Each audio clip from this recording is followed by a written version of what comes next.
Alright, so check this out. We're here for one reason today, and that is to fix this. We're gonna go from this to this with just a couple of bucks and about 10 minutes of setup.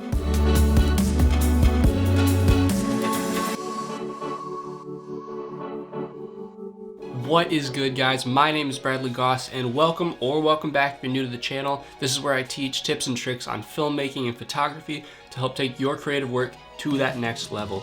If that's something you might be interested in, please consider subscribing. Otherwise, we're gonna jump right into the video. All right, guys, so step one is gonna be buy your preferred lighting kit. Prices range anywhere from 50 bucks all the way to several hundred, and if you're doing some really big productions, you're gonna be looking at several $1,000s.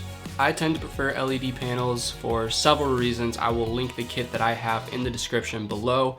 Mine runs at about $229 for a 3-point kit. Now, I'm not gonna get into the pros and cons of why you should use LED versus Fresnel or any other type of light, because this is not really that type of video. But if that's something you want to see, go ahead and comment down below and I will make that video a priority. Now, that being said, you do not need this sort of light kit to get better footage from your home YouTube studio.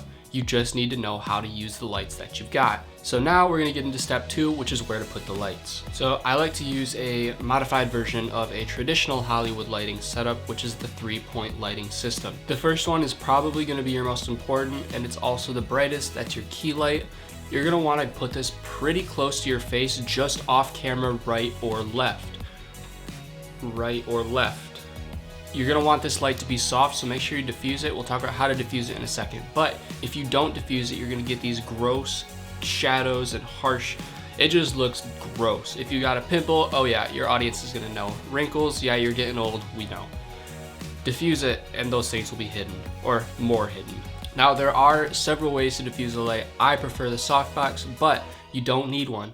Another thing you can do is take a white sheet and hang it over your light. What I used to do before I owned a softbox was take one of my old pillowcases and just hang it in front of the light, and that would soften it up, and it looked pretty good for what I had access to. You never would have known that it was a pillowcase diffusing that light. When you're diffusing light with something, it's known as a silk. That object is known as a silk in the film industry. Again, just softening that light, making it a lot nicer on human skin tones. Now, the second light back here is called the backlight, and obviously it's lighting me from the back. So it's gonna give me a nice highlight on my hair. If I wasn't wearing this hat, you'll see it on the hat. Get some on my face and usually on my forehead and then on your shoulders, and what that's gonna do is really make you pop from your background. If you don't have this, then you kind of become one with the background. If you do have a backlight, it makes it look like your lens is a lot more expensive than it really is. The backlight really makes a huge difference, and way too many people ignore it, myself included. Well, I used to ignore it, but I realize the importance of it now, and there's not gonna be a video I ever do again that I don't have that backlight on me. Now, your third light is totally optional, and what you use it for is, again, totally dependent on what you need it for. Traditionally in Hollywood with their 3-point lighting setup, they use that third light as a fill light, and they'll fill in the shadows on the side of the face opposite the key light. So if you look at my face right now, I'm not actually using this as a fill, so I've got a little more full shadows here. But if you want to use it as a fill, basically make sure that it's at least twice as far away from you as your key light is, because you don't want it to be competing with that light. Otherwise you're gonna be lit flat and it's not gonna look good, unless that's the look you're going for. Now, if you're like me, I shoot in my bedroom, so there's not a lot of space. I can't really get that light 2 times, 3 times further away than my key light. So another thing you can do is get a white piece of styrofoam, paper, anything white that's gonna be a reflective surface, angle it towards you, and then shine that third light towards that white piece of paper or whatever material you have, and that's going to bounce off back onto your subject, filling in some of those shadows. Another thing you can use it for, which is what I use it for, is a set light. So if you take a look over here, I've actually got my set light just off camera, and if you can see my hand here, I cross in front of that light, and what that's doing is just filling in those shadows that were being made behind my computer as a result of this key and this backlight. So I'm just kind of filling in those shadows, making it look a little bit more professional. One more thing is, I guess one benefit to LED panels is most of them are bicolor, so you can have them set to daylight like my key, or you can have them set to more of a tungsten like my backlight and my fill light is kind of a mixture.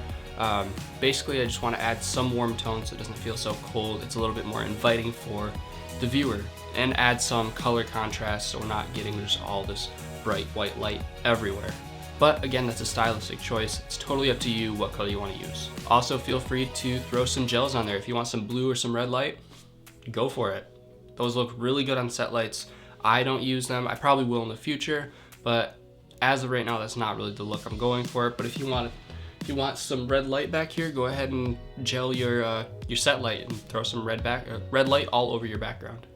But like I said, that third light is totally optional, so if you want to save a few bucks, you really only need 2 lights, your key and your backlight. That's going to make your production value go so far up, as opposed to just using the house lights like I was at the beginning of this video.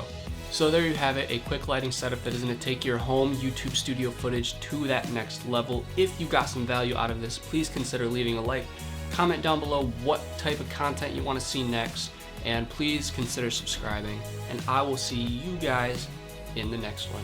See ya.